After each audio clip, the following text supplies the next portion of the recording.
आसतु आमे प्रार्थना करी आज उपासना कार्य आरंभ करवा। मंगलमय ईश्वर आमे धन्यवाद करू करू तुम निकट राष्ट्र पिता तुम जो आम के पर्यंत अनुग्रह दे सुस्थ सबल रखीच तुम सहित लगी रही साहाय्य करुच आम धन्यवाद करुचु। प्रभु जगत रे विभिन्न परिस्थिति थिले मध्य तुम आम को से सब उद्धार करुच आम धन्यवाद करू।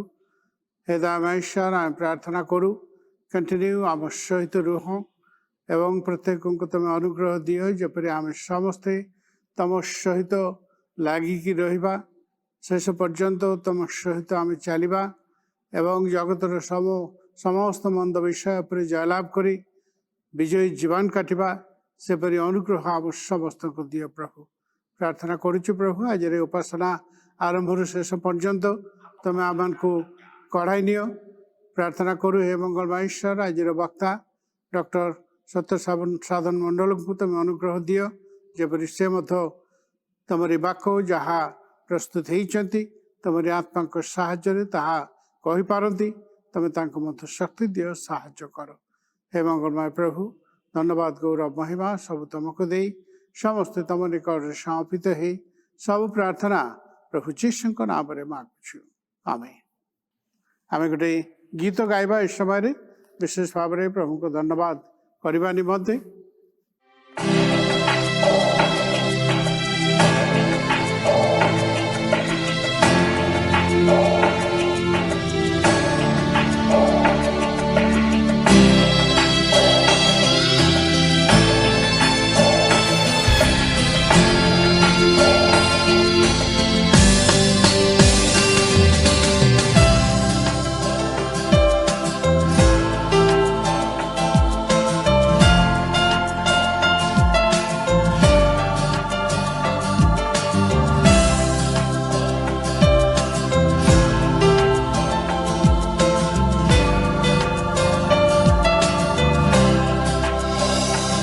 आसीछि प्रभु तुम चरणे नहीं मोर हृदय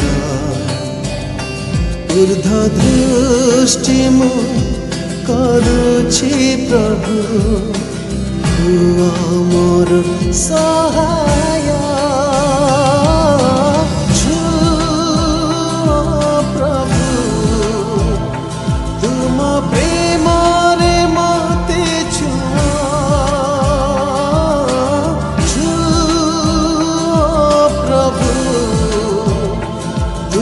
सामर्थ्य मते छुआ मो प्रभु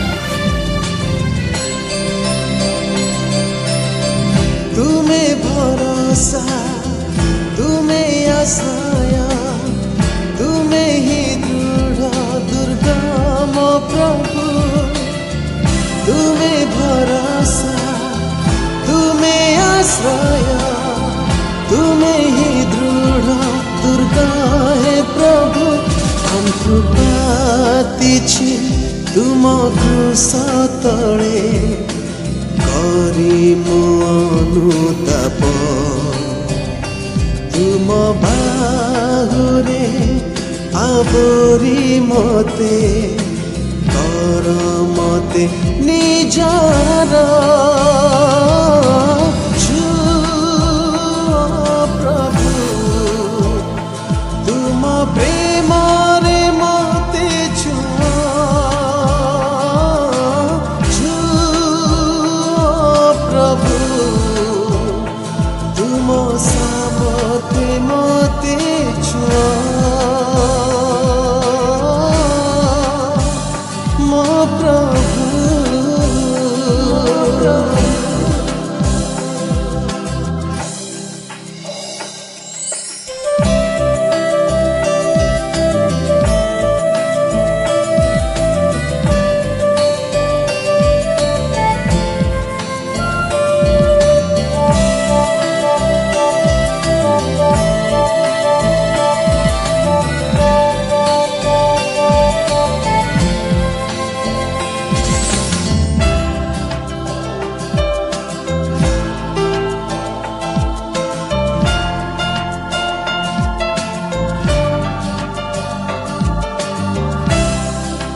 तुमे मो पथ तुमे ही सत्य तुमे ही मोर जीवन प्रभु तुमे मो पथ तुमे ही सत्य तुमे ही मोर जीवन प्रभु करुछि प्रभु आज शपथ तुम पथे चलिबी देई मो मन आत्मा जीवन तुम सेवा करिबी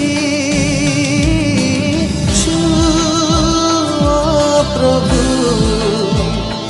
तुम प्रेम रे मते छुआ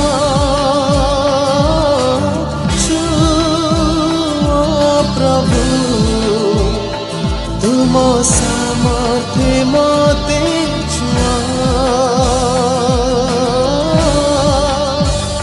मो प्रभु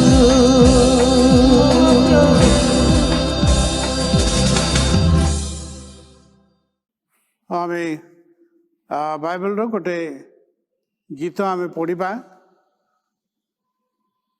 जहाँ आपण माने पाइबे गीत संहिता तार 15 गीत संहिता 15 हे सदाप्रभु तुम्भ आवासरे किए प्रवास करिब तुम्भ पवित्र पर्वत रे किए वास करिब जे जन सरलाचरण और धर्मकर्म करे और अपना अंतःकरण रे सत्य कहे जे अपना जिह्वारे ग्लानि करे नाही अबा अपना मित्र अनिष्ट करे नाही किए बा अपना प्रतिवासी विरुद्ध रे निंदा प्रकट करे नाही जार दृष्टि रे पामर तुच्छीकृत हुए मात्र जे सदाप्रभु को भयकारी मान को समादर करे जे शपथ करी अपनार क्षति हेले ताहा अन्यथा करे नाही जे सुध पाई टंका ऋण दिए नाही किए बा निर्दोष विरुद्ध रे लांछ निए नाही जे एही सकल कर्म करे से केबे घुंचा जीव नाही। वर्तमान आम आम मंडलीर संपादक महाशय ठार आज विज्ञापन आम शुणा ईश्वर महान नाम धन्यवाद दिए कारण से आम मान पुनर्बार सुंदर सुजोग देले तांकर अनुग्रह हेतु एवं तांकर दया हेतु आम मैंने सुजोग पाइचु ऑनलाइन सर्विस द्वारा तांकर प्रशंसा तांकर उपासना करने निमंते आज आम मध्य उपस्थित अच्छा डॉक्टर सत्य साधन मंडल आम अत्यंत खुशी से आज प्रभु को वाक्य प्रचार करेंगे आपण मैंने प्रार्थना करंतु जेपरी से प्रभुंकर वाक्य प्रचार करिया पारिबे एवं प्रभु जहाँ कहू चाहती ताहा से प्रकाश करिया पारिबे पुणी आम जिते से वाक्य शुणा प्रत्येक जेपरी से वाक्यर बाध्य होगा पारिबा तांको विशेषकर आम मंडल तरफ धन्यवाद ज्ञापन करुअछि आपण मानकु पुनर्बार मु आपण मानकु प्रभु श्री कृष्ण नाम रे आह्वान जनाऊँगी आम मैंने जेहेतु उपस्थित होइचु तांकर आम जीवित परमेश्वर को उपासना करने निमंते आमर बाप्तिस्म कार्यक्रम नुआ वर्ष अर्थात 1 जनवरी 2021 रे आमर एठारे हेबाकु जाउची जो माने प्रभु श्री कृष्ण निजर व्यक्तिगत ग्रहण कर चाहती सर्व साक्षात बाप्तिस्म नवा पाई से माने मो पाखरे किंबा आमर पालक महाशय मान पाखरे बाप्तिस्म फॉर्म अच्छी ताहा नेबे आ फिलअप करके आम सबमिट करेंगे बाप्तिस्म क्लास 21-12 रु आरंभ हो 24-12 पुणी 28-12 रु आरंभ हो 30-12-20 पर्यंत बालेश्वर बाप्टिस्ट चर्च प्रांगण में ताहा परिचालित करा जिवो। पुनर्बार मु कहूची बाप्तिस्म क्लास 21 डिसेम्बर रु 24 डिसेम्बर एवं 28 डिसेम्बर रु 30 डिसेम्बर पर्यंत आम बाप्तिस्म क्लास हेब संध्या 5टा समय बालेश्वर बाप्टिस्ट चर्च ठारे आमर 2021 और 2022 मत जो सिलेक्शन आमर कमिटी मेंबर्स और डिकन मान आम कमिटर सिद्धांत अनुजाई कोविड-19 को दृष्टि आगे रखी आम यही प्रकार डिसीजन नहींचु जे वर्तमान टेम्परेरीली आम से कार्यक्रम बंद रही स्थगित रही जिते शीघ्र आम चर्च खुल ସେତେ ଶୀଘ୍ର ଆମମାନ 2021 ଏବଂ 2022 ର ଯୋଉ ଡିକନ ଏବଂ କମିଟି ମେମ୍ବର୍ସ ମାନଙ୍କର ସିଲେକ୍ସନ କାର୍ଯ୍ୟକ୍ରମ ଆମମାନେ ବାଲେଶ୍ୱର ବାପ୍ଟିଷ୍ଟ ଚର୍ଚ୍ଚର କନଷ୍ଟିଟ୍ୟୁସନ ଅନୁଯାୟୀ ଆମମାନେ କରିବା। ବଡ଼ଦିନ ଏବଂ ନୂଆ ବର୍ଷର କାର୍ଯ୍ୟକ୍ରମ ମଧ୍ୟ ଆମମାନଙ୍କର ଅନଲାଇନରେ ହେବ। 25, 12, 20 ବଡ଼ଦିନ ପାଇଁ ଆମମାନଙ୍କର ବକ୍ତା ଅଛନ୍ତି ଡକ୍ଟର ଦୀପକ କୁମାର ବେହେରା ଅଫ୍ ସମ୍ବଲପୁର। ଆଉ ସେ ଇଂଲିଶରେ ମଧ୍ୟ ସକାଳ 10ଟା ସମୟରେ ଏବଂ ଓଡ଼ିଆରେ ଅପରାହ୍ନ 4ଟା ସମୟରେ ସେ ଅନଲାଇନ ଦ୍ୱାରା ବାକ୍ୟ ପ୍ରଚାର କରିବେ। ସେହି ପ୍ରକାର ଭାବରେ ନୂଆ ବର୍ଷରେ ମଧ୍ୟ ଆମମାନଙ୍କର ଭୁବନେଶ୍ୱର ୟୁନିୟନ ଚର୍ଚ୍ଚର ପାଳକ ଡକ୍ଟର ରେଭରେଣ୍ଡ ଆୟୁବ ଛିଞ୍ଚାଣୀ ସେ ପ୍ରମୁଖ ବାକ୍ୟ ପ୍ରଚାର କରିବେ। ଇଂଲିଶ ସର୍ଭିସରେ ମଧ୍ୟ ସେ ବାକ୍ୟ ଦେବେ ସକାଳ 10ଟା ସମୟରେ ଏବଂ ଓଡ଼ିଆ ସର୍ଭିସରେ ମଧ୍ୟ ସେ ବାକ୍ୟ ଦେବେ ଅପରାହ୍ନ 4ଟା ସମୟରେ। ଆପଣମାନେ ଏହି ବିଶେଷ ଉପାସନା ନିମନ୍ତେ ଏବଂ ଆଗାମୀ ବାପ୍ତିସ୍ମ କାର୍ଯ୍ୟକ୍ରମ ନିମନ୍ତେ ଆପଣମାନେ ବିଶେଷ କରି ପ୍ରାର୍ଥନା ଉତ୍ସର୍ଗ କରନ୍ତୁ। ବାଲେଶ୍ୱର ଟେକ୍ନିକାଲ ସ୍କୁଲର 2021 ନିମନ୍ତେ କ୍ୟାଲେଣ୍ଡର ଆସିଯାଇଛି। କ୍ୟାଲେଣ୍ଡର ମୂଲ୍ୟ ହେଉଛି 25 ଟଙ୍କା ମାତ୍ର। ଆପଣ ଆମମାନଙ୍କର କମିଟି ମେମ୍ବର ପ୍ରଶାନ୍ତ ଦାସ, ଆମମାନଙ୍କର ବାଲିଆ ନିବାସୀ ସଲିଲ ଫୁଲଣ୍ଟନ ଏବଂ ନିରିଆବାଗ ନିବାସୀ ମିଷ୍ଟର ବୀରେନ୍ଦ୍ର କୁମାର ରାଉତଙ୍କ ନିକଟରେ ଏହି କ୍ୟାଲେଣ୍ଡର ଅଛି। ଯେଉଁମାନେ ଚାହାନ୍ତି ତାହା 25 ଟଙ୍କା ମୂଲ୍ୟ ଦେଇ ଏହି କ୍ୟାଲେଣ୍ଡର ପାଇବାକୁ ପାରିବେ। ମଧ୍ୟ କିଛି କ୍ୟାଲେଣ୍ଡର ଚର୍ଚ୍ଚ ଅଫିସରେ ମଧ୍ୟ ଅଛି। ଆଉ ଯେଉଁମାନେ ଚାହାନ୍ତି ସେମାନେ ମୋ ପାଖରୁ ମଧ୍ୟ ସେହି କ୍ୟାଲେଣ୍ଡର 25 ଟଙ୍କା ମୂଲ୍ୟ ଦେଇ ନେବାକୁ ପାରିବେ। 2021 ନିମନ୍ତେ ଦୈନିକ ଆହାର, ଧ୍ୟାନ କୋଠରୀ, ପ୍ରାତଃ ଜ୍ୟୋତି ଏବଂ ଦୈନିକ ମାନ୍ନା ଆସିଯାଇଛି। ଆପଣମାନେ ଯୋଉମାନଙ୍କ ପାଖରୁ ଆପଣମାନେ ସେଇଗୁଡ଼ିକ କଲେକ୍ଟ କରନ୍ତି, ଦୈନିକ ଆହାର, ଧ୍ୟାନ କୋଠରୀ, ପ୍ରାତଃ ଜ୍ୟୋତି, ଧ୍ୟାନ ଦୈନିକ ମାନ୍ନା ଆପଣମାନେ ସେମାନଙ୍କ ପାଖରୁ କଲେକ୍ଟ କରିନେବେ। ପ୍ରାର୍ଥନା କରିବା ଆମମାନଙ୍କର ସମାଜର ପ୍ରତ୍ୟେକଟି ପରିବାର ନିମନ୍ତେ, ପ୍ରତ୍ୟେକ ପ୍ରାଚୀନ ମାନଙ୍କ ନିମନ୍ତେ ଯେଉଁମାନେ ଅସୁସ୍ଥ ଅଛନ୍ତି ସେମାନଙ୍କୁ ପ୍ରାର୍ଥନା କରି ଯେ ପ୍ରଭୁ ସେମାନଙ୍କୁ ସୁସ୍ଥ ପ୍ରଦାନ କରନ୍ତି। ବିଶେଷ କରି ଆମେ ପ୍ରାର୍ଥନା କରିବା ଭଉଣୀ Suprabhati Das, daughter of Solomon Das of Balia. ତାଙ୍କର ପେଟରେ ଯନ୍ତ୍ରଣା ତାଙ୍କର ରହୁଛି ଏବଂ ଆଜି ମଧ୍ୟ ସେ ଡକ୍ଟର ଚେକଅପ୍ରେ ଯିବେ। ହୁଏତ ଅପରେସନ ମଧ୍ୟ ହେଇପାରେ। ଆଉ ଆପଣମାନେ ତାଙ୍କର ସମସ୍ତ ସୁସ୍ଥତା ନିମନ୍ତେ ପ୍ରାର୍ଥନା କରନ୍ତୁ ଯେ ପ୍ରଭୁ ତାଙ୍କୁ ସୁସ୍ଥତା ପ୍ରଦାନ କରନ୍ତି। ଆମମାନଙ୍କର ମଧ୍ୟ ଭଉଣୀ ମୋହିନୀ ବାରିକ ଅଫ୍ ବାଲିଆ, ସେ ମଧ୍ୟ ଅସୁସ୍ଥ ଅଛନ୍ତି। ଆଉ ତାଙ୍କ ପାଇଁ ମଧ୍ୟ ଆମେ ପ୍ରାର୍ଥନା କରିବା। ସଣ୍ଡେ ୱାର୍ସିପ ସର୍ଭିସର ମୁଁ ସମୟ ଆଉ ଥରେ ଦେବା ପାଇଁ ଚାହୁଁଛି। ଇଂଲିଶ ସଣ୍ଡେ ସ୍କୁଲ ସର୍ଭିସ ସକାଳ 8ଟା ସମୟରେ, ଇଂଲିଶ ୱାର୍ସିପ ସର୍ଭିସ ସକାଳ 10ଟା ସମୟରେ, ଓଡ଼ିଆ ୱାର୍ସିପ ସର୍ଭିସ ଅପରାହ୍ନ 4ଟା ସମୟରେ ହେବ। ଆପଣମାନେ ଅନଲାଇନ ମାଧ୍ୟମରେ ଏ ସମସ୍ତ କାର୍ଯ୍ୟକ୍ରମ ଦେଖିବାକୁ ପାରିବେ। ଆମମାନଙ୍କର ଯେଉଁ ପ୍ରତି ଶନିବାର ବାଇବଲ ଷ୍ଟଡି ହଉଥିଲା ସନ୍ଧ୍ୟା 7:30 ସମୟରେ ବାଲେଶ୍ୱର ସି ୟୁନିୟନ ଦ୍ୱାରା ତାହା ବର୍ତ୍ତମାନ ବନ୍ଦ ରଖାଯାଇଛି ବିଭିନ୍ନ କାର୍ଯ୍ୟକ୍ରମ ପାଇଁ। ଆଉ ତାହା ପୁନର୍ବାର ନୂଆ ବର୍ଷରୁ ତାହା ପୁନର୍ବାର ଚାଲିବ। ମୁଁ କେତେ ଗୁଡ଼ିଏ ବିଭାଗର ନୋଟିସ ରହିଛି ତାହା ମୁଁ ପଢ଼ି ଶୁଣିବାକୁ ଚାହେଁ। ନିଳିଆବାଗ ନିବାସୀ ଶ୍ରୀ ସୁଶାନ୍ତ ସିଂଙ୍କ କନ୍ୟା ଅର୍ପିତା ସିଂଙ୍କ ବିବାହ ଯାଜପୁର ନିବାସୀ ଶ୍ରୀ ପ୍ରମୋଦ କୁମାର ବିପ୍ରଙ୍କ ପୁତ୍ର ଶ୍ରୀ ସୁବ୍ରତ କୁମାର ବିପ୍ରଙ୍କ ସହିତ ଆଗାମୀ 22/12/20 ଅପରାହ୍ନ 4:30 ସମୟରେ ଅନୁଷ୍ଠିତ ହେବ। ଏହି ବିବାହ ବିଜ୍ଞାପନ ତୃତୀୟ ଏବଂ ଶେଷ ଥର ପାଇଁ ଦିଆଗଲା।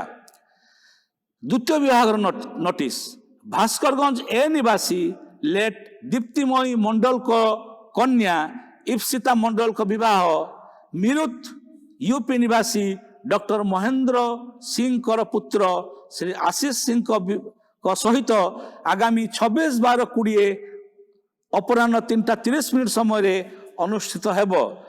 ଏହି ବିବାହ ବିଜ୍ଞାପନ ମଧ୍ୟ ତୃତୀୟ ଏବଂ ଶେଷ ଥର ପାଇଁ ଦିଆଗଲା। ତୃତୀୟ ବିଭାଗ ନୋଟିସ ନିଳିଆବାଗ ନିବାସୀ ଶ୍ରୀ ରାଜେଶ ନାୟକ କନ୍ୟା ସ୍ୱାଗତିକ ନାୟକଙ୍କ ବିବାହ ନିଳିଆବାଗ ନିବାସୀ ଶ୍ରୀ ନୂତନ ମଣ୍ଡଳଙ୍କ ପୁତ୍ର ସାଇମନ ମଣ୍ଡଳଙ୍କ ସହିତ ଆସନ୍ତା 29/12/20 ଦିବା 10:30 ସମୟରେ ଅନୁଷ୍ଠିତ ହେବ। ଏହି ବିବାହ ବିଜ୍ଞାପନ ଦ୍ୱିତୀୟ ଥର ପାଇଁ ଦିଆଗଲା। ଚତୁର୍ଥ ବିବାହ ବିଜ୍ଞାପନ ସମ୍ବଲପୁର ନିବାସୀ ଶ୍ରୀ ମୃତ୍ୟୁବଲ୍ଲଭ ସିଂଙ୍କ କନ୍ୟା ତୃପ୍ତିମୟୀ ସିଂଙ୍କ ବିବାହ ନିଳିଆବାଗ ନିବାସୀ ଶ୍ରୀ ଜିତେନ୍ଦ୍ର ରାଉତଙ୍କ ପୁତ୍ର ଶ୍ରୀ ବିଜେନ୍ଦ୍ର ରାଉତଙ୍କ ସହିତ ଆସନ୍ତା 12 ଜାନୁଆରୀ 2021 ଅନୁଷ୍ଠିତ ହେବ। ଏହି ବିବାହ ବିଜ୍ଞାପନ ପ୍ରଥମ ଥର ପାଇଁ ଦିଆଗଲା। ଧନ୍ୟବାଦ। ଆସନ୍ତୁ ଆମେ ପ୍ରାର୍ଥନା କରିବା। ମଙ୍ଗଳମୟ ଈଶ୍ୱର, ଆମେ ଧନ୍ୟବାଦ ଦେଉଛୁ ବିଶେଷ ଭାବରେ ଆଗାମୀ ଦିନରେ ଅନେକ ଗୁଡ଼ା ବିବାହ କାର୍ଯ୍ୟକ୍ରମ ରହିଛି। ଆଉ ତୁମେ ସାହାଯ୍ୟ କର ଯେପରି ଆମର ପିଲାମାନଙ୍କର ବିବାହ ସବୁ ସୁନ୍ଦର ଭାବରେ ସମ୍ପୂର୍ଣ୍ଣ ହୁଏ। ଆଉ ଯେଠାରେ ବି ବିବାହ କରୁଛନ୍ତି ପ୍ରଭୁ ନିତାନ୍ତ ଯେପରି ଜୀବନରେ ସୁଖୀ ହୁଅନ୍ତି, ଭଲରେ ରୁହନ୍ତି, ଆମେ ପ୍ରାର୍ଥନାରେ ସେମାନଙ୍କୁ ସମର୍ପଣ କରୁ।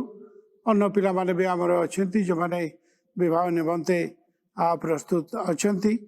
ତୁମେ ସେମାନଙ୍କ ପାଇଁ ବି ନିତାନ୍ତ ସମସ୍ତ ବିଷୟ ବିବେଚନା କର, ସାହାଯ୍ୟ କର, ଯେପରି ତୁମର ଇଚ୍ଛା ଯୋଜନା ଅନୁସାରେ ସବୁ ବିଷୟ ସମ୍ପୂର୍ଣ୍ଣ ହୁଏ ତୁମେ ଦୟା କର। ହେ ମଙ୍ଗଳମୟ ଈଶ୍ୱର, ପ୍ରାର୍ଥନା କରୁଛୁ ବିଶେଷ ଭାବେ ଅସୁସ୍ଥ ଯେଉଁମାନେ ଅଛନ୍ତି, ବିଶେଷ ଭାବେ ଆମେ ସୁପ୍ରଭାତି ପାଇଁ ପ୍ରାର୍ଥନା କରୁ। ତାର ପେଟରେ ଯେ ଯନ୍ତ୍ରଣା ଆମେ ଜାଣିନୁ କ'ଣ ପାଇଁ, ତୁମେ ଜାଣ, ତୁମେ ଅନୁଗ୍ରହ କର, ଦୟା କର ପ୍ରଭୁ। ଡକ୍ଟରମାନେ ଯେପରି ଠିକ୍ ଭାବରେ ଡାୟଗ୍ନୋସିସ୍ କରିପାରନ୍ତି, ଠିକ୍ ବିଷୟ ପ୍ରଭୁ ଟ୍ରିଟମେଣ୍ଟ କରନ୍ତି, ଆମେ ପ୍ରାର୍ଥନାରେ ତାକୁ ସମର୍ପଣ କରୁ। ତୁମର ଅନୁଗ୍ରହ, ତୁମର ସୁସ୍ଥକାରୀ ହାତ ତା ଉପରେ ଦିଅ। ମୋହିନୀ ବାରିକକୁ ମଧ୍ୟ ଆମେ ସମର୍ପଣ କରୁ। ତାଙ୍କର ବି ଯେ ଦୁର୍ବଳତା ସବୁ ଦେଖାଦେଇଛି, ପ୍ରଭୁ ତୁମେ ତାଙ୍କ ପ୍ରତି ମଧ୍ୟ ନିତାନ୍ତ ଅନୁଗ୍ରହ କର ବୋଲି ପ୍ରାର୍ଥନା କରୁଛୁ। ଏପରି ଆହୁରି ଅନେକ ଅସୁସ୍ଥ ପୀଡ଼ିତ ଅଛନ୍ତି, ବୟସ୍କା ଅନ୍ୟମାନେ ଅଛନ୍ତି, ସମସ୍ତଙ୍କୁ ଆମେ ସମର୍ପଣ କରୁ। ପିତା, ତୁମେ ସେମାନଙ୍କୁ ମଧ୍ୟ ନିତାନ୍ତ ଅନୁଗ୍ରହ ଦୟାରେ ଧରିକି ରଖ, ସୁସ୍ଥତା ଦିଅ। ତୁମରି ଗୌରବ ନିମନ୍ତେ, ତୁମରି ମହିମା ନିମନ୍ତେ କାହାକୁ ପ୍ରସ୍ତୁତ କର। ହେ ଦୟାମୟ ଈଶ୍ୱର, ପ୍ରାର୍ଥନା କରୁ କରୁ ଆମେ ନିତାନ୍ତ ଏହି ସମୟ ଆମମାନଙ୍କ ବକ୍ତା ମହାଶୟଙ୍କୁ ସମର୍ପଣ କରୁ। ତୁମରି ପବିତ୍ର ଆତ୍ମାଙ୍କ ଶକ୍ତିରେ ତାଙ୍କ ମଧ୍ୟ ଦେଇ ତୁମେ ଆମମାନଙ୍କ ସହିତ କଥା କୁହ। ପ୍ରାର୍ଥନା କରୁ ଯେପରି ଏହା ସମସ୍ତଙ୍କ ନିମନ୍ତେ ଆଶୀର୍ବାଦର କାରଣ ହେବ, ତୁମେ ସେଥିପାଇଁ ନିତାନ୍ତ ତାଙ୍କୁ ବ୍ୟବହାର କର। ପ୍ରାର୍ଥନା କରୁ ପ୍ରଭୁ ଆମ ମଣ୍ଡଳୀ ପାଇଁ, ପ୍ରତ୍ୟେକ ପରିବାର ପାଇଁ, ଆମ ଦେଶ ପାଇଁ। ପ୍ରଭୁ ବିଭିନ୍ନ ଲୋକମାନେ ବିଭିନ୍ନ ପ୍ରକାର ଭାବରେ ଆଉ କରୋନା ଜନିତ ରୋଗରେ ମଧ୍ୟ କିଏ ପଡ଼ିଛନ୍ତି, ଆମେ ସେମାନଙ୍କୁ ମଧ୍ୟ ସମର୍ପଣ କରୁଛୁ। ଦୟାମୟ ଈଶ୍ୱର, ତୁମେ ସେମାନଙ୍କ ପ୍ରତି ମଧ୍ୟ ଦୟା କର, ସୁସ୍ଥତା ଦିଅ ବୋଲି ପ୍ରାର୍ଥନାରେ ସମର୍ପଣ କରୁଛୁ।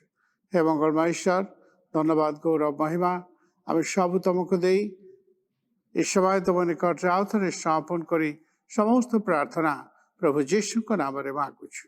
ଆମେ ଆଉ ଗୋଟେ ଗୀତ ଗାଇବା, ପ୍ରଭୁକୁ ଧନ୍ୟବାଦ ଦେବା। ଗୀତ ସହିତ ପ୍ରଭୁ ଆମକୁ ସାହାଯ୍ୟ କରନ୍ତୁ।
प्रभु को धन्यवाद दबा समस्ते आम कारण से आम ईश्वर से जीवंत से सर्वशक्तिमान से आम धन्यवाद दबा गौरव दबा कारण प्रभु को उपासना करवा आराधना करवा लोक मान सबुठार उत्तम विषय आसतु आम प्रभु को उपासना आराधना करवा मंगलवार ईश्वर आम धन्यवाद करू करू समस्ते तुम निकट से आसू तुमको प्रणाम करू कारण तुम्हें आम को सृष्टिकर्ता तुम्हें आम को उद्धारकर्ता तुम्हें आम को सब विषय सुरक्षादाता आम को आवश्यक विषय सब जोगाइबा परमेश्वर प्रभु आम तुम निकट से निज निज को आणुचु तुम निकट से समर्पण करुचु प्रणाम करुचु कारण तुम्हें एथिपाई एकमात्र योग्य परमेश्वर दया प्रभु धन्यवाद गौरव महिमा सब तुमको दे ये समस्त प्रार्थना प्रभु जीशु को नाम रे मांगुछु आमेन। ए समय मु आमान को वक्ता डॉक्टर सत्यसाधन मंडल को मु अनुरोध करे से आसबे आज वाक्य से परिवेशन करेंगे। डॉक्टर सत्यसाधन मंडल। प्रभु जीशुंको मधुर नाम रे आपण मानंकु अभिनंदन जनाए। आउ किछि दिन परे सारा पृथ्वी रे लोक माने बड़ दिन उत्सव पालन करिवे। एही परिप्रेक्षी रे गिरजाघरु एवं ऑनलाइन रे मध्य विभिन्न स्थान रे प्रभुंकर वाक्य परिवेषण करा जीवो। हुए तो अनेके से समय रे गिरजाघर को न आसी पारिबारु पुणी विगत वर्ष गुड़िक भली बंधुवर्गों सहित बड़दिन उत्सव पालन न करि पारिबारु मन उणा करि पारंती। किंतु प्रिय बंधुगण बड़दिनर आनंद आमानकर परिवेश बा परिस्थिति उपरे निर्भर करे नाही एवं बड़दिन जनित सुसंवादर आनंद आम्मानक ठारू जेपरि केही हरण करि ननिए सेतिपाई प्रभु आम्मानकु आह्वान दियंती। प्रिय बंधुगण आज आमे एई बड़दिन संपर्कीय किछि विषय आमे आज आलोचना करिबु। प्रभु जीशु ख्रीष्टंकर देह धारण सहित संश्लिष्ट केतेक चरित्र विषय आमे आज अनुध्यान करिबु एवं एही चरित्ररु आमे माने कौन शिक्षणीय विषय पाउछु ताहा आम माने निज जीवन रे प्रयोग करिबा को चेष्टा करिबा एवं प्रभु आम्मान को निश्चित भावे जदि आमर मन थाए तेबे आम्मान को ताहा व्यवहारिक जीवन रे प्रयोग करिबा पई आम्मान को सहाय्य करिबे। एही चरित्र समूह को दुई भाग रे विभक्त करा जाई पारे ईश्वरीय चरित्र एवं मानवीय चरित्र। ईश्वरीय चरित्र मध्य रे पिता परमेश्वर पुत्र परमेश्वर एवं पवित्र आत्मा परमेश्वर एही ख्रीष्ट जीशुंकर जगत को आगमन रे संश्लिष्ट थिले बा एही चरित्र गुड़िक संश्लिष्ट थिला। पिता परमेश्वर जगत को एमंत प्रेम कले जे से तांकर एकमात्र पुत्रंकु देले। एही पुत्र स्व इच्छारे से मानव हेले एवं ताहा केते आश्चर्य विषय ताहा आम्मानंकर मस्तिष्क रे आम्माने चिंता करि पारिबा नाही एवं पवित्र आत्मा मध्य कुमारी मरियमंको ऊपर को आसिले एवं पवित्र आत्मांक कतृक मरियम गर्भवती होइथिले। प्रिय बंधुगण एगुड़िक हेला ईश्वरीय चरित्र। मानवीय चरित्र मध्य रे आम्माने प्रभु जीशुंकर जन्म ए पृथ्वी रे हेबा पूर्वरु भविष्य वक्ता माने मध्य एही प्रभु जीशुंकर जन्म संबंधी भाववाणी करथिले। ता मध्यरु जिसाय जिरिमिय अन्यतम एवं आमे जिसायंकर पुस्तक 7 पर्व तार 14 एवं 6 एवं 9 पदरे लिखा जाए। ए दुईटी पदरे लिखा होची एक कन्या गर्भवती होई एक पुत्र प्रसव करिब और ताहार नाम इम्मानुएल आंभमानक सहित परमेश्वर रखिब। पुणे लिखा जाए कारण आंभमानक निमंते एक बालक जन्मी अछंती और आंभमानकु एक पुत्र दत्त होई अछंती। जिसाय भाववादी जेतेबेले एही भाववाणी कले हुए तो ତାଙ୍କର ମସ୍ତିଷ୍କରେ ସେ ହୁଏତ ବା ଜ୍ଞାନରେ ହୁଏତ ଜାଣିପାରି ନଥିବେ ଯେ କ'ଣ ଘଟିବାକୁ ଯାଉଛି। ଜଣେ କୁମାରୀ କନ୍ୟା ଗର୍ଭବତୀ ହେବ ତାଙ୍କ ଚିନ୍ତାର ବାହାରେ, ତଥାପି ସେ ପବିତ୍ର ଆତ୍ମାଙ୍କର ବାଧ୍ୟ ହୋଇ ଏହି ଭାବବାଣୀ ସେ କରିଥିଲେ। ଆସନ୍ତୁ ଆମମାନେ ମାନବୀୟ ଚରିତ୍ର ମଧ୍ୟରୁ ମରିୟମଙ୍କର ଚରିତ୍ର ଆଜି ଦେଖିବା। ମରିୟମଙ୍କର ଚରିତ୍ର ଆପଣ ଜାଣନ୍ତି, ଲୁକ ତାର 1 ପର୍ବ 26ରୁ 38 ପଦରେ ଏହି ବିଷୟ ଲେଖାଯାଏ। ଗାବ୍ରିଏଲ ମରିୟମଙ୍କ ନିକଟକୁ ଆସିଲେ ଏବଂ ତା ପୂର୍ବରୁ ଲେଖା ହେଉଛି ସେଇ 1 ପର୍ବ 27 ପଦରେ, ବିବାହ ତାଙ୍କର ଯୋସେଫଙ୍କ ସହିତ ବିବାହ ନିର୍ବନ୍ଧ ହୋଇ ସାରିଥିଲା। କିନ୍ତୁ ତାପରେ ଆପଣ ଦେଖନ୍ତୁ, ଯେତେବେଳେ ଗାବ୍ରିଏଲ ତାଙ୍କ ସହିତ କଥା କହୁଛନ୍ତି, ଆଉ 31 ପଦ ଯଦି ଆପଣ ଦେଖିବେ, ଆଉ ଦେଖ ତୁମ୍ଭେ ଗର୍ଭ ଧାରଣ କରି ଗୋଟିଏ ପୁତ୍ର ପ୍ରସବ କରିବ ଓ ତାହାଙ୍କ ନାମ ଯୀଶୁ ଦେବ। ଏ ଅଦ୍ଭୁତ ବିଷୟ। କନ୍ୟା, କୁମାରୀ କନ୍ୟା, ଏବଂ ଯିହୁଦୀମାନଙ୍କର ନିୟମ ଆପଣ ଜାଣନ୍ତି, କୁମାରୀ କନ୍ୟା ଯଦି ଗର୍ଭବତୀ ହେବ ତାକୁ ପଥର ଫୋପାଡ଼ି ମାରିଦେବାକୁ ପଡ଼େ। ଏବଂ ଯଦି ପୁଣି ଏଠି ଲେଖା ହେଉଛି ତାଙ୍କର ବିବାହ ନିର୍ବନ୍ଧ ହୋଇସାରିଥିଲା, ସେଇ ସମୟରେ ତାଙ୍କୁ ଗାବ୍ରିଏଲ କହୁଛନ୍ତି ତୁମେ ଗର୍ଭବତୀ ହେବ। କି ଆଶ୍ଚର୍ଯ୍ୟ ବିଷୟ! ଏବଂ ତାହା ଗ୍ରହଣ କରିବା ଯେକୌଣସି କୁମାରୀ ପକ୍ଷରେ ଅସମ୍ଭବ।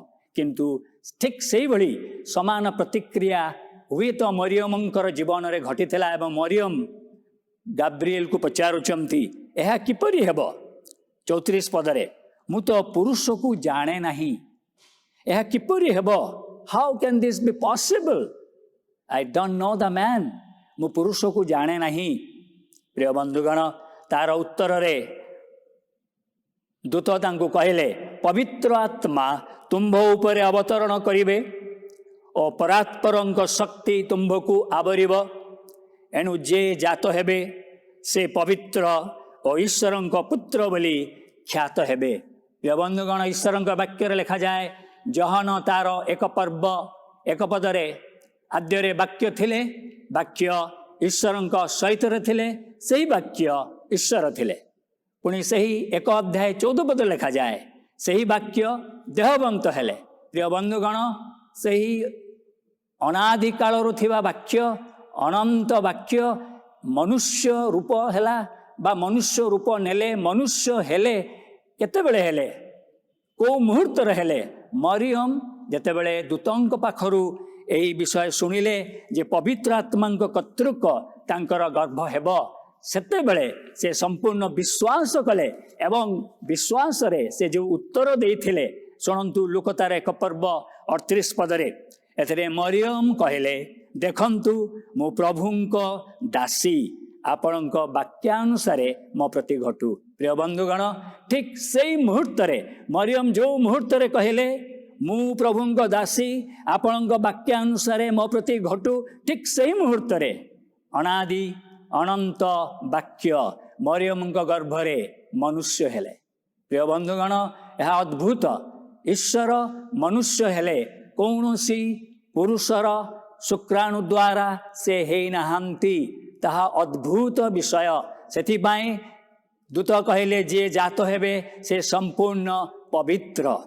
ବନ୍ଧୁଗଣ, ଆମେ ଏହି ସ୍ଥାନରେ ଦେଖୁଛୁ ମରିୟମଙ୍କ ଜୀବନରୁ ଆମେ କ'ଣ ଶିଖୁଛୁ? ପ୍ରଥମରେ ଈଶ୍ୱରଙ୍କ ବାକ୍ୟ ପ୍ରତି ସମ୍ପୂର୍ଣ୍ଣ ନିର୍ଭରତା ଓ ବିଶ୍ୱାସ।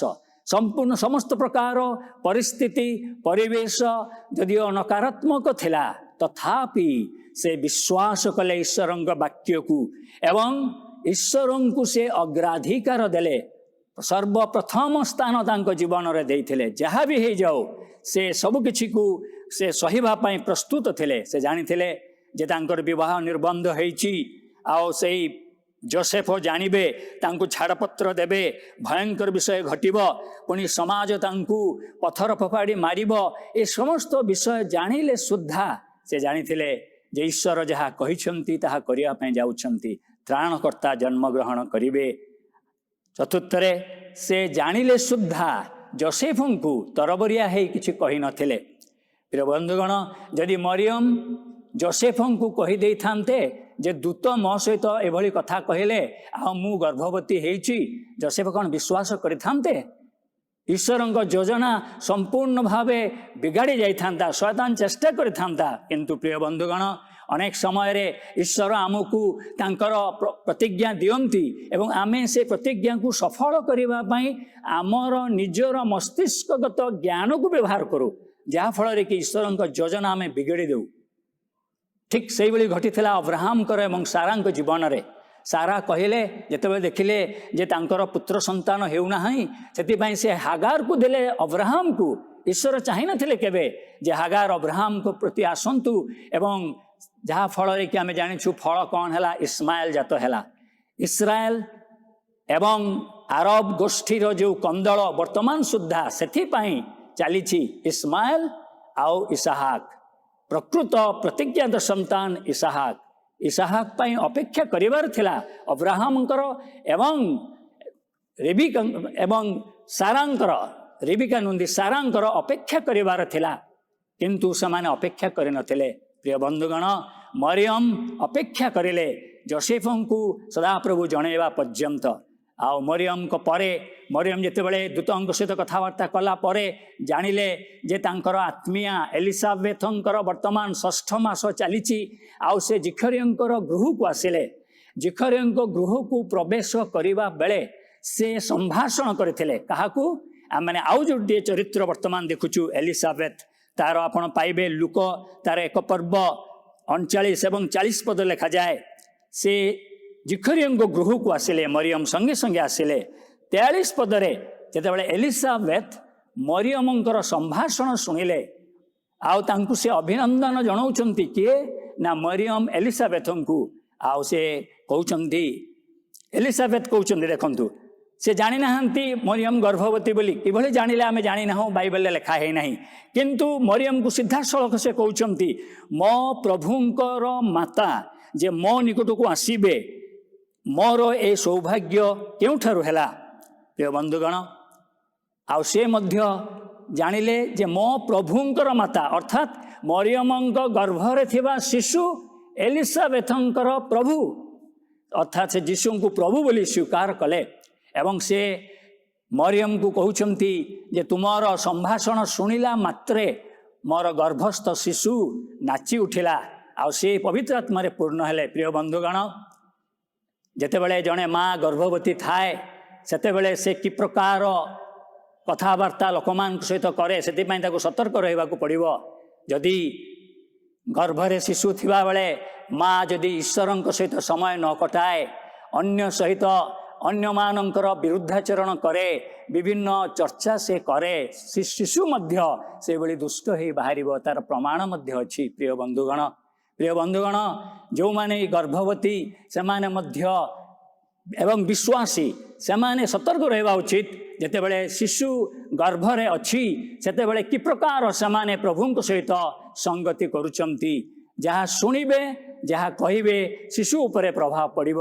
କେବଳ କ'ଣ ଖାଇବେ ତା ପ୍ରଭାବ ପକାଇବ ତା ନୁହେଁ, ଯାହା ଶୁଣିବେ କହିବେ ତା ମଧ୍ୟ ପ୍ରଭାବ ପକାଇବ, ଯାହାକି ଏଲିସାବେଥ ଆଉ ମରିୟମଙ୍କର କଥୋପକଥନରୁ ସ୍ପଷ୍ଟ ଭାବେ ଜଣାଯାଏ। ତାପରେ ଆମେ ଦେଖୁଛୁ ଜିଖରିୟ, ଯିଏକି ଏଲିସାବେଥଙ୍କର ସ୍ୱାମୀ, ଏବଂ ସେ ମଧ୍ୟ ଯୀଶୁଙ୍କର ଜନ୍ମ ସହିତ ସେ ସଂଶ୍ଳିଷ୍ଟ। ଜହନ ଜନ୍ମ ହେବା ପୂର୍ବରୁ ସେ ଯୀଶୁଙ୍କ ବିଷୟରେ ଭାବବାଣୀ କହିଥିଲେ, ଆଉ ସେ ପ୍ରଭୁଙ୍କର ଅଗ୍ରଗାମୀ ହେବେ। କିଏ ନା ଜହନ ପ୍ରଭୁଙ୍କର ଅଗ୍ରଗାମୀ ହେବେ, ତାହା ଜିଖରିୟ ଭାବବାଣୀ କରିଥିଲେ। ତାହା ଆପଣ ଲୁକ 1 ପର୍ବ 17 ପଦରେ ଆପଣ ପାଇବେ। ଏବଂ ଲୁକ ତାର 1 ପର୍ବ 69 ସେଥିରେ ଲେଖାଯାଏ, ଜିଖରିୟ କହୁଛନ୍ତି ପ୍ରଭୁ ଯୀଶୁଙ୍କ ବିଷୟରେ, ଦାଉଦଙ୍କ ବଂଶରେ ଆମ୍ଭମାନଙ୍କ ନିମନ୍ତେ ପରିତ୍ରାଣର ଶୃଙ୍ଗ ଉତ୍ଥାପନ କରିଛନ୍ତି। ଅର୍ଥାତ୍ ସେତେବେଳେ ମରିୟମ ଗର୍ଭବତୀ ହେଇସାରିଲେଣି, ଏବଂ ସେଟା ଜିଖରିୟ କିଭଳି ଜାଣିଲେ ବାଇବେଲରେ ଲେଖା ହେଇନାହିଁ, କିନ୍ତୁ ଜିଖରିୟ କହୁଛନ୍ତି ଯେ ଆମ୍ଭମାନଙ୍କ ନିମନ୍ତେ ପରିତ୍ରାଣର ଶୃଙ୍ଗ, ଦାଉଦ ବଂଶରେ ଆମ୍ଭମାନଙ୍କ ନିମନ୍ତେ ପରିତ୍ରାଣର ଶୃଙ୍ଗ ଉତ୍ଥାପନ କରିଛନ୍ତି। କିଏ? ସଦାପ୍ରଭୁ ପରମେଶ୍ୱର। ପୁଣି ସେ ଭାବବାଣୀ କରୁଛନ୍ତି ଜହନଙ୍କ ବିଷୟରେ, ତାଙ୍କ ପୁଅ ବିଷୟରେ 79 ପଦରେ, ଲୁକ ତାର 1 ପର୍ବ 79 ପଦରେ, ତୁ ମାନେ ତୁ ଶିଶୁ। କିଏ ନା ଜହନ, ବାପ୍ତିଜକ ଜହନ, ଯିଏକି ତାଙ୍କର ସନ୍ତାନ। ଆଉ ତାହାଙ୍କ ପଥ ପ୍ରସ୍ତୁତ କରିବାକୁ ତାହାଙ୍କର ଅଗ୍ରଗାମୀ ହେବୁ। ତୁ ତାହାଙ୍କ ମାନେ ଯୀଶୁଙ୍କ, ଅର୍ଥାତ୍ ମରିୟମଙ୍କ ଗର୍ଭରେ ଥିବା ଶିଶୁଙ୍କ ବିଷୟରେ ଏଲିସାବେଥ କହୁଛନ୍ତି, ଜିଖରିୟ କହୁଛନ୍ତି। ପ୍ରିୟ ବନ୍ଧୁଗଣ, ଏହି ସ୍ଥାନରେ ଆମେ ଦେଖୁଛୁ ଯେ ଏଲିସାବେଥ ଆଉ ଜିଖରିୟଙ୍କର ଚରିତ୍ରରୁ ଆମେ କଥା ଶୁଣୁଛୁ ବା ଜାଣିପାରୁଛୁ, ଅନୁଧ୍ୟାନ କଲେ ଯେ ସେମାନେ ସ୍ୱାମୀ ଓ ସ୍ତ୍ରୀ ଉଭୟ ସେମାନେ ପ୍ରଭୁ ଯୀଶୁଙ୍କର ଆଗମନ ବିଷୟକ ଭାବବାଣୀ ସଫଳ ହେବାରେ ଏବଂ ସହଯୋଗ କରିଥିଲେ। ଅର୍ଥାତ୍ ଯୋସେଫ ମରିୟମଙ୍କ ଜୀବନରେ ଈଶ୍ୱରଙ୍କର ଭାବବାଣୀ ପ୍ରତିଜ୍ଞା ସଫଳ ହେବାରେ ଏଲିସାବେଥ ଆଉ ଜିଖରିୟ ମଧ୍ୟ ସହଯୋଗ କରିଥିଲେ। ପ୍ରିୟ ବନ୍ଧୁଗଣ, ଯେତେବେଳେ ପ୍ରଭୁ ଅନ୍ୟମାନଙ୍କୁ ଆଶୀର୍ବାଦ କରନ୍ତି, ଅନ୍ୟମାନଙ୍କ ଜୀବନରେ ଆଶୀର୍ବାଦ ଢାଳି ଦିଅନ୍ତି, ଆପଣ ମଧ୍ୟ ଏବଂ ମୁଁ ଆମ ପରିବାର ସେମାନଙ୍କୁ ଉତ୍ସାହିତ କରିବା ଉଚିତ। ଆମମାନେ ଈର୍ଷାନ୍ୱିତ ନ ହୋଇ ଏଲିସାବେଥ ଆଉ ଜିଖରିୟଙ୍କ ଭଳି ସେହି ସହଯୋଗ ଆମମାନେ ସେମାନଙ୍କୁ କରିବା ଉଚିତ, ଯେଭଳି ଈଶ୍ୱରଙ୍କ ନାମ ଉଚ୍ଚୀକୃତ ହେବ। ପ୍ରିୟ ବନ୍ଧୁଗଣ, ଆସନ୍ତୁ ଆଉ ଗୋଟିଏ ମୁଖ୍ୟ ଚରିତ୍ର ଯାହାକି ସଂଶ୍ଳିଷ୍ଟ ଥିଲା, ଯାହାଙ୍କ ବିନା ଏହା ମଧ୍ୟ ଅଧୁରା ହେଇଥାନ୍ତା, ଯୋସେଫ। ମାଥିଉ ତାର 1 ପର୍ବ 18-25 ପଦରେ ଯୋସେଫଙ୍କର ବିବାହ ନିର୍ବନ୍ଧ ହେଲା ପରେ ଯୋସେଫ ଜାଣୁଛନ୍ତି, ଅର୍ଥାତ୍ ବିବାହ ନିର୍ବନ୍ଧ ମାନେ ଏନଗେଜମେଣ୍ଟ ପରେ ଯଦି ଜଣେ ସ୍ୱାମୀ ଜାଣିବ ଯେ ତାର ଯାହା ସହିତ ତାର ବିବାହ ହେବ ସେ ଗର୍ଭବତୀ, ସେ କି ପ୍ରକାର ପ୍ରତିକ୍ରିୟା ତାଙ୍କ ଜୀବନରେ ହେବ। ଠିକ୍ ସମାନ ପ୍ରତିକ୍ରିୟା ଯୋସେଫଙ୍କ ଜୀବନରେ ହେଇଥିଲା, କିନ୍ତୁ ଯୋସେଫ ଧାର୍ମିକ ବ୍ୟକ୍ତି ଥିବାରୁ ସେ ମରିୟମଙ୍କୁ ଲୋକମାନଙ୍କ ସମ୍ମୁଖରେ ନିନ୍ଦାର ପାତ୍ରୀ କରିବାକୁ ଚାହିଁନଥିଲେ, କିନ୍ତୁ ଗୋପନରେ ସେ ସିଦ୍ଧାନ୍ତ ନେଇ ସାରିଥିଲେ ଯେ ସେ ତାକୁ ଛାଡ଼ପତ୍ର ଦେବେ। ପ୍ରିୟ ବନ୍ଧୁଗଣ, କିନ୍ତୁ ଈଶ୍ୱରଙ୍କ ଯୋଜନା ମହାନ, ଈଶ୍ୱରଙ୍କର କାର୍ଯ୍ୟ ଆମର ଚିନ୍ତାର ଠାରୁ ଅତି ଉଚ୍ଚ। ଆଉ ପ୍ରଭୁ ତାଙ୍କର ଦୂତଙ୍କ ସାହାଯ୍ୟରେ ସେ 1 ପର୍ବ ଆପଣ ଯେ ଦେଖିବେ, ତାଙ୍କୁ ସେ କହୁଛନ୍ତି ମରିୟମକୁ ଯାହା କୁହାଯାଇଥିଲା, ଠିକ୍ ଯୋସେଫଙ୍କୁ ମଧ୍ୟ ଠିକ୍ ସେହି କଥା ଦୂତ ଆସି କହିଲେ ଯେ ମରିୟମଙ୍କର ଗର୍ଭ ପବିତ୍ର ଆତ୍ମାଙ୍କ କର୍ତ୍ତୃକ ସେ ଗର୍ଭବତୀ ହୋଇଛନ୍ତି। ଦୂତ ଯୋସେଫଙ୍କୁ ସ୍ୱପ୍ନରେ ଦର୍ଶାଇଲେ ତାହାଙ୍କ ନାମ ଯୀଶୁ ଦେବେ, ତାହାଙ୍କ ନାମ ଯୀଶୁ ଦେବେ। ପ୍ରିୟ ବନ୍ଧୁଗଣ, ମରିୟମଙ୍କୁ ଯେଉଁ କଥା ଦୂତ କହିଥିଲେ, ଈଶ୍ୱର ଜଣାଇଥିଲେ, ଠିକ୍ ସମାନ କଥା ସ୍ୱାମୀକୁ ମଧ୍ୟ ଜଣାଇଲେ। ପ୍ରିୟ ବନ୍ଧୁଗଣ, ଏଇଠି ଆମେ ଦେଖୁଛୁ ଈଶ୍ୱରଙ୍କ ଯୋଜନା ସଫଳ ହେବାରେ ମରିୟମଙ୍କର ରେଷ୍ଟ୍ରେନ୍, ଅର୍ଥାତ୍ ସେ କିଭଳି ନିଜର ଶାରୀରିକ ଭାବପ୍ରବଣତାକୁ ଚାପି ଧରି ଅପେକ୍ଷା କରିଥିଲେ ଈଶ୍ୱରଙ୍କ ସମୟକୁ, ଯେତେବେଳେ ସ୍ୱାମୀକୁ ପ୍ରଭୁ ଯେତେବେଳେ ଜଣାଇଲେ, ସେତେବେଳେ ଯୋସେଫ କ'ଣ କରିଥିଲେ? ଯୋସେଫ ନିଦ୍ରାରୁ ଉଠି 24 ପଦରେ ପ୍ରଭୁଙ୍କ ଦୂତ ତାଙ୍କୁ ଯେପରି ଆଜ୍ଞା ଦେଇଥିଲେ ସେହିପରି କଲେ ଓ ନିଜ ଭାର୍ଯ୍ୟାକୁ ଗ୍ରହଣ କଲେ। ଗ୍ରେଟ୍, ମହାନ ବିଷୟ। ଯୋସେଫ ଯିଏକି ସିଦ୍ଧାନ୍ତ ନେଇଥିଲେ ମୁଁ ଛାଡ଼ପତ୍ର ଦେଇଦେବି, ସେ ମଧ୍ୟ ଈଶ୍ୱରଙ୍କର ସହିତ ଯୋଜନାରେ ନିଜକୁ ସାମିଲ କଲେ। ଏବଂ ଆଜି ଆପଣ ଏବଂ ମୁଁ ପ୍ରଭୁ ଯୀଶୁଙ୍କର ସେଇ ବଡ଼ଦିନ ଉତ୍ସବ ପାଳନ କରିପାରୁଛୁ।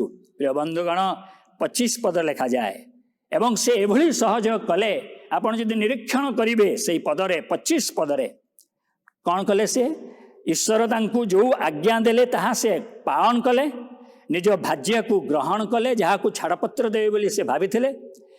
25 ପଦ ଲେଖାଯାଏ ସେ ପୁତ୍ର ପ୍ରସବ ନ କରିବା ପର୍ଯ୍ୟନ୍ତ ତାଙ୍କ ସହବାସ କଲେ ନାହିଁ। ପ୍ରିୟ ବନ୍ଧୁଗଣ, ଯୋସେଫ ସମ୍ପୂର୍ଣ୍ଣ ଭାବେ ଈଶ୍ୱରଙ୍କ ଯୋଜନା ସହିତ ସମ୍ପୂର୍ଣ୍ଣ ସହଯୋଗ କଲେ। ସେ ସହବାସ କରିନଥିଲେ ପ୍ରଭୁ ଯୀଶୁ ଜନ୍ମ ହେବା ପର୍ଯ୍ୟନ୍ତ। ପ୍ରିୟ ବନ୍ଧୁଗଣ, ପ୍ରଭୁ ଯୀଶୁ ସମ୍ପୂର୍ଣ୍ଣ ପବିତ୍ର, ତାହାଙ୍କ ନାମ ଯୀଶୁ ଦେବ। ଆକାଶ ତଳେ ମନୁଷ୍ୟମାନଙ୍କ ମଧ୍ୟରେ ଆଉ କୌଣସି ନାମ ଦିଆଯାଏ ନାହିଁ ଯେଉଁ ନାମରେ କି ଆମେ ପରିତ୍ରାଣ ପାଇପାରିବା। ତେଣୁ ସେ ତାଙ୍କ ନାମ ଦିଆଗଲା ଯୀଶୁ। ଏବଂ ମରିୟମ ଏବଂ ଯୋସେଫ ଏହି ଯୋଜନା ସଫଳ ହେବାରେ ସେମାନେ ଉଭୟ ଈଶ୍ୱରଙ୍କ ବାକ୍ୟକୁ ସମ୍ପୂର୍ଣ୍ଣ ଭାବେ ବିଶ୍ୱାସ କରିଥିଲେ, ଈଶ୍ୱରଙ୍କ ଯୋଜନାରେ ସମ୍ପୂର୍ଣ୍ଣ ଭାବେ ସହଯୋଗ କରିଥିଲେ ଏବଂ ଯୋସେଫ ଏବଂ ମରିୟମଙ୍କ ମଧ୍ୟରେ ସମନ୍ୱୟତା ପବିତ୍ର ଆତ୍ମା ରକ୍ଷା କରିଥିଲେ। ପ୍ରିୟ ବନ୍ଧୁଗଣ, ଆମେ ସ୍ୱାମୀ ସ୍ତ୍ରୀ ହିସାବରେ ଯେତେ ଈଶ୍ୱରଙ୍କର ନିକଟବର୍ତ୍ତୀ ହେବା ସେତେ ଆମେ ପରସ୍ପରର ନିକଟବର୍ତ୍ତୀ ହେବା ଏବଂ ଈଶ୍ୱରଙ୍କ ଯୋଜନା ଆମ ଜୀବନରେ ସଫଳ ହେବ। ସ୍ୱାମୀ ସ୍ତ୍ରୀ ହିସାବରେ ଯଦି ଆମେ ଈଶ୍ୱରଙ୍କୁ ଉପାସନା କରିବା, ମୋର ସ୍ତ୍ରୀ ବା ମୋ ସ୍ୱାମୀ ସେ ଈଶ୍ୱରଙ୍କ ଠାରୁ ଦୂରେ ଥିବ, ତେବେ କ'ଣ ହେବ? ଆମ ପରିବାରରେ ଯାହା ଆଶୀର୍ବାଦ ବୋଲି ଜଣାପଡ଼େ ତାହା ଆଶୀର୍ବାଦ ନୁହେଁ, ଶୟତାନ ତାହା ଆମମାନଙ୍କ ଚକ୍ଷୁକୁ ଅନ୍ଧ କରିଛି ହଠାତ୍ ଆମମାନଙ୍କର ସେହି ବେକ ଭଙ୍ଗା ହେବା ନିମନ୍ତେ।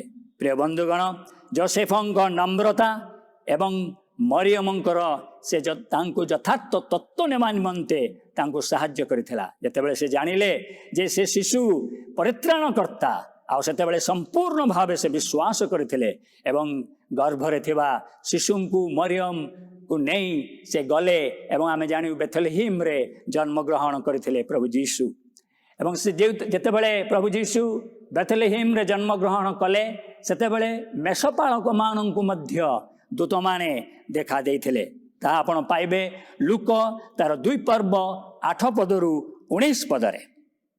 ଆଉ ଦୂତ ଆସି ପ୍ରଥମେ ଜଣେ ଦୂତ ତାଙ୍କୁ ଦେଖା ଦେଇଥିଲେ ମେଷପାଳକମାନଙ୍କୁ, ତାପରେ ସ୍ୱର୍ଗୀୟ ବାହିନୀ ଆସି ସେମାନେ ଗୀତ ଗାଇଲେ। 16 ପଦରେ ଲେଖାଯାଏ, ତାଙ୍କୁ ଯେତେବେଳେ କୁହାଗଲା ଯେ ତୁମେ ଜଣେ ଶିଶୁକୁ ଲୁଗାରେ ଗୁଡ଼ା ହୋଇ ଗୁହାଳ କୁଣ୍ଡରେ ଶୋଇଥିବାର ତୁମେ ଦେଖିବ।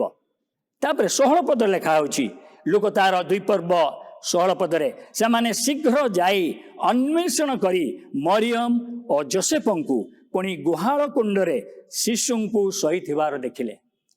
ସେମାନଙ୍କୁ ଯାହା କୁହାଗଲା ସେମାନେ ମଧ୍ୟ ବାଧ୍ୟ ହେଲେ ଏବଂ ଶୀଘ୍ର ଯାଇ ତାଙ୍କୁ ଯାହା କୁହାଯାଇଥିଲା ଠିକ୍ ସେଇଭଳି ବିଷୟ ସେମାନେ ସେଇ ଗୁହାଳ କୁଣ୍ଡରେ ଦେଖିଲେ। 17 ପଦରେ, ସେମାନେ ଏହା ଦେଖି ସେହି ଶିଶୁଙ୍କ ସମ୍ବନ୍ଧରେ ସେମାନଙ୍କୁ ଯେଉଁ କଥା କୁହାଯାଇଥିଲା ତାହା ପ୍ରକାଶ କଲେ। ପ୍ରିୟ ବନ୍ଧୁଗଣ, ଆମେ ଏହି ସ୍ଥାନ ଦେଖୁଛୁ ମେଷପାଳକମାନେ ସେହି ସମୟରେ ଲୋକମାନଙ୍କ ଦ୍ୱାରା ଘୃଣିତ ଥିଲେ, ନିର୍ଯାତିତ ଥିଲେ, ଲୋକମାନେ ତାଙ୍କୁ ଘୃଣା ଚକ୍ଷୁରେ ଦେଖୁଥିଲେ। କିନ୍ତୁ ସେମାନଙ୍କ ନିକଟରେ ସୁସମ୍ବାଦ ଆସିଲା, ଯାହାକି ଲେଖାଯାଏ ସମଗ୍ର ମାନବ ସମାଜ ନିମନ୍ତେ ସମସ୍ତଙ୍କ ପାଇଁ ସୁସମ୍ବାଦ, ଆଜି ତୁମ ନିମନ୍ତେ ତ୍ରାଣକର୍ତ୍ତା ଜନ୍ମଗ୍ରହଣ କରିଛନ୍ତି। ତ୍ରାଣକର୍ତ୍ତା ହେବେ ନୁହେଁ, ତ୍ରାଣକର୍ତ୍ତା ଜନ୍ମଗ୍ରହଣ କରିଅଛନ୍ତି। ଦ ସେଭିୟର ଇଜ୍ ବର୍ନ, ସେ ଜନ୍ମରୁ ତ୍ରାଣକର୍ତ୍ତା ଥିଲେ, କୃଷ ଉପରେ ତାହା ସମ୍ପନ୍ନ କଲେ। ଏବଂ ମେଷପାଳକମାନେ ଯେତେବେଳେ ପ୍ରଭୁଙ୍କର ବାକ୍ୟ ଯାହା ସେମାନଙ୍କୁ କୁହାଯାଇଥିଲା ତାହା ଶୁଣିଲେ, ଆଉ ସେମାନେ ଆସି ଅନ୍ୟମାନଙ୍କ ନିକଟରେ ତାହା ପ୍ରକାଶ କଲେ, ଯାହା କୁହାଯାଇଥିଲା ତାହା ପ୍ରକାଶ କଲେ। ପ୍ରିୟ ବନ୍ଧୁଗଣ, ଆମେ ଆମର ହିତାହିତ ଜ୍ଞାନ ହେବାଠାରୁ ବଡ଼ଦିନ ଆମେ ପାଳନ କରି ଆସୁଛୁ। କିନ୍ତୁ ପ୍ରିୟ ବନ୍ଧୁଗଣ, ଆମେ କ'ଣ ବଡ଼ଦିନର ସମ୍ବାଦକୁ ବ୍ୟକ୍ତିଗତ ଜୀବନରେ ଆମେ ନିଜେ ଅନୁଭବ କରିଛୁ କି? ପ୍ରଭୁ ଯୀଶୁ ଆମ ଜୀବନକୁ ପରିବର୍ତ୍ତନ କରିଛନ୍ତି କି? ଆମେ ନୂଆ ଜନ୍ମର ଅନୁଭୂତି ଏପର୍ଯ୍ୟନ୍ତ ପାଇଛୁ କି? ପାପ କ୍ଷମାର ଅନୁଭୂତି ଆମେ ପାଇଛୁ କି? ପ୍ରଭୁ ଯୀଶୁ ପ୍ରକୃତରେ ମୋର କ'ଣ ପରିତ୍ରାଣକର୍ତ୍ତା ବ୍ୟକ୍ତିଗତ ଭାବେ? ଯଦି ସେ ମୋର ପରିତ୍ରାଣକର୍ତ୍ତା, ତେବେ ମେଷପାଳକମାନଙ୍କ ଭଳି ଅନ୍ୟମାନଙ୍କ ନିକଟରେ ଆମେ ସୁସମାଚାର ନେଇ ପହଞ୍ଚୁ। ବର୍ଣ୍ଣବା, ପାଉଲ, ପୁଣି ଯାହାକୁ ଖଟିଆରେ ଘେନି ପ୍ରଭୁ ଯୀଶୁଙ୍କ ପାଖକୁ ଅଣାଯାଇଥିଲା, ସେହି ପକ୍ଷାଘାତ ରୋଗୀ, ଏମାନେ ସମସ୍ତେ ସାକ୍ଷ୍ୟ ବହନ କରିଥିଲେ।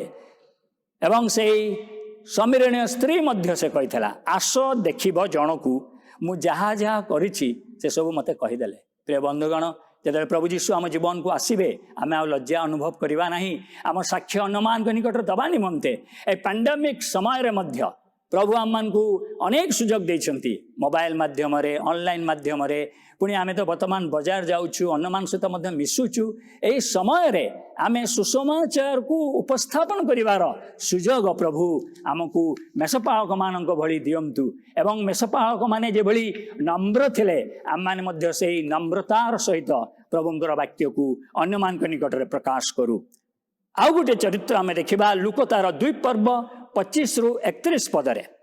25 ପଦ ଲେଖାଯାଏ ଯେ ସିମିୟନ ନାମକ ଜଣେ ଭାଓବାଦୀ ଥିଲେ, ଆଉ ସେ ଧାର୍ମିକ ଓ ଭକ୍ତ ଥିଲେ ଏବଂ ସେ ଇସ୍ରାଏଲର ସାନ୍ତ୍ୱନା ଅପେକ୍ଷାରେ ଥିଲେ। ଏବଂ ତାଙ୍କ ଉପରେ ପବିତ୍ର ଆତ୍ମା ଅଧିଷ୍ଠାନ କରିଥିଲେ ଏବଂ ପ୍ରଭୁଙ୍କର ଅଭିଷିକ୍ତଙ୍କୁ ନ ଦେଖିଲେ ତାଙ୍କର ଯେ ମୃତ୍ୟୁ ହେବ ନାହିଁ ପବିତ୍ର ଆତ୍ମାଙ୍କ ଦ୍ୱାରା ତାଙ୍କୁ ପ୍ରତ୍ୟାଦେଶ ଦିଆଯାଇଥିଲା। ପ୍ରଥମ ବିଷୟ, ପବିତ୍ର ଆତ୍ମା ତାଙ୍କ ଉପରେ ଅଧିଷ୍ଠାନ କରିଥିଲେ। ପବିତ୍ର ଆତ୍ମାଙ୍କ ଦ୍ୱାରା ତାଙ୍କୁ ପ୍ରତ୍ୟାଦେଶ ଦିଆଯାଇଥିଲା ଯେ ପର୍ଯ୍ୟନ୍ତ ସେ ଇସ୍ରାଏଲର ସାନ୍ତ୍ୱନା ନ ଦେଖିଛନ୍ତି, ପ୍ରଭୁଙ୍କର ଅଭିଷିକ୍ତଙ୍କୁ ନ ଦେଖିଛନ୍ତି କିଏ? ପ୍ରଭୁ ଯୀଶୁଙ୍କୁ, ତାଙ୍କର ମୃତ୍ୟୁ ହେବ ନାହିଁ। ଯେତେବେଳେ ତାଙ୍କର ପିତା ମାତା ଯୀଶୁଙ୍କୁ ନେଇଥିଲେ ମନ୍ଦିରକୁ, ସେହି ସମୟରେ ଅଷ୍ଟମ ଦିନରେ ଆଉ ସେତେବେଳେ ସେ ପବିତ୍ର ଆତ୍ମାଙ୍କ ଦ୍ୱାରା ଚାଳିତ ହୋଇ ମନ୍ଦିରକୁ ଆସିଲେ। କିଏ? ସିମିୟନ। ତିନୋଟି ବିଷୟ ଆମେ ଦେଖୁଛୁ। ପବିତ୍ର ଆତ୍ମା ତାଙ୍କ ଉପରେ ଅଧିଷ୍ଠାନ କରିଥିଲେ, ପବିତ୍ର ଆତ୍ମାଙ୍କ ଦ୍ୱାରା ସେ ପ୍ରତ୍ୟାଦେଶ ପାଇଥିଲେ, ପବିତ୍ର ଆତ୍ମାଙ୍କ ଦ୍ୱାରା ସେ ଚାଳିତ ହୋଇ ମନ୍ଦିରକୁ ଆସିଲେ। ପ୍ରିୟ ବନ୍ଧୁଗଣ, ଆଜି ଅନେକ ସମୟରେ କେବଳ ହୁଏତ ପବିତ୍ର ଆତ୍ମାଙ୍କୁ ମଧ୍ୟ ଆମେ ଅନେକ ସମୟରେ ଏଡ଼େଇ ଦେଇଥାଉ, କିନ୍ତୁ ପବିତ୍ର ଆତ୍ମାଙ୍କ ବିନା ବର୍ତ୍ତମାନ ଆମମାନେ ଆତ୍ମିକ ଜୀବନ କାଟିବା ଅସମ୍ଭବ।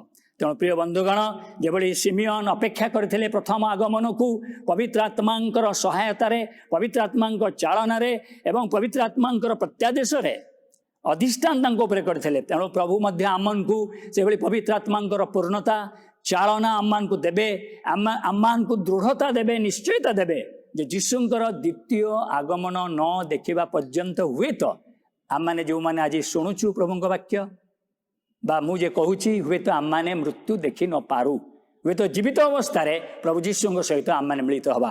କାରଣ ସେହିଦିନ ସିମିୟନ ଯୀଶୁଙ୍କୁ ନିଜ କୋଳରେ ଧରିଲେ ଏବଂ ସେ କହିଲେ, ମୋହର ନେତ୍ର ତୁମ୍ଭର ପରିତ୍ରାଣ ଦେଖିଅଛି, ମୋହର ନେତ୍ର ତୁମ୍ଭର ପରିତ୍ରାଣ ଦେଖିଅଛି। ତ ଯୀଶୁ ହିଁ ପରିତ୍ରାଣ।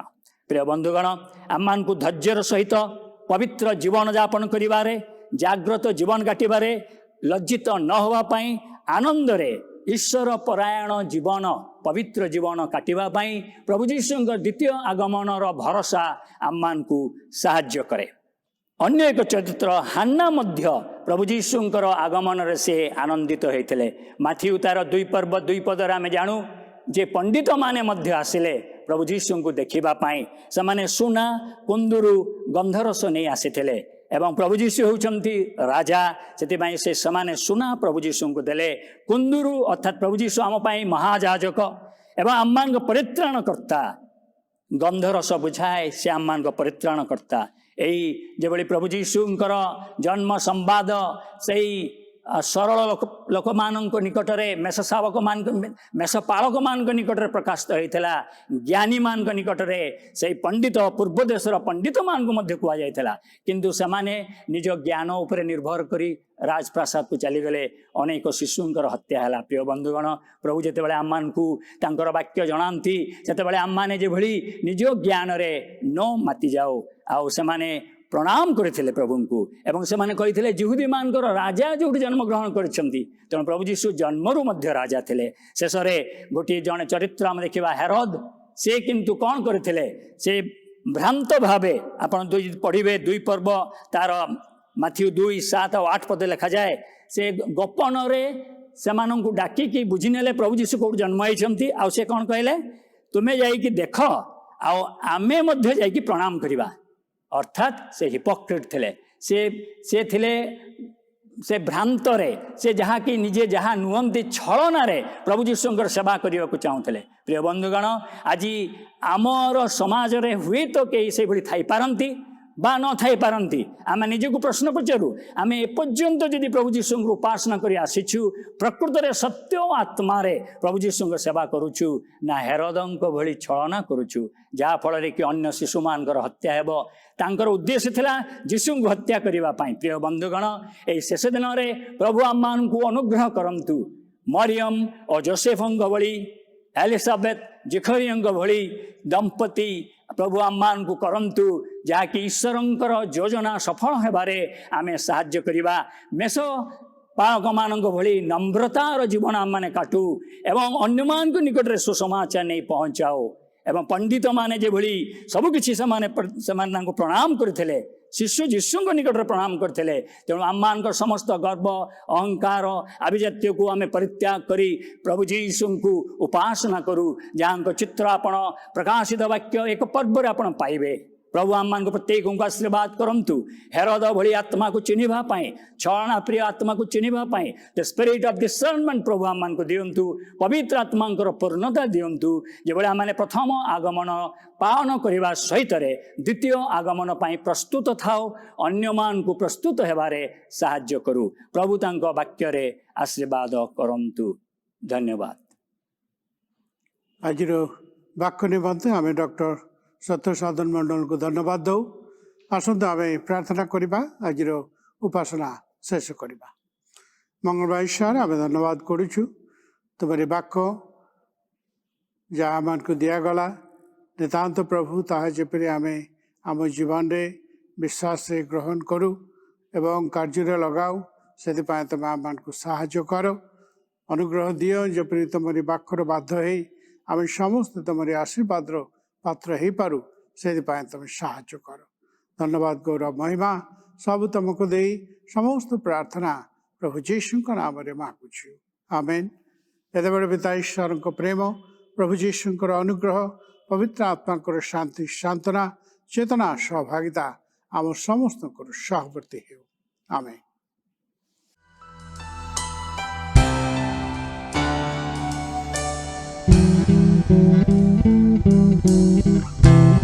Thank you.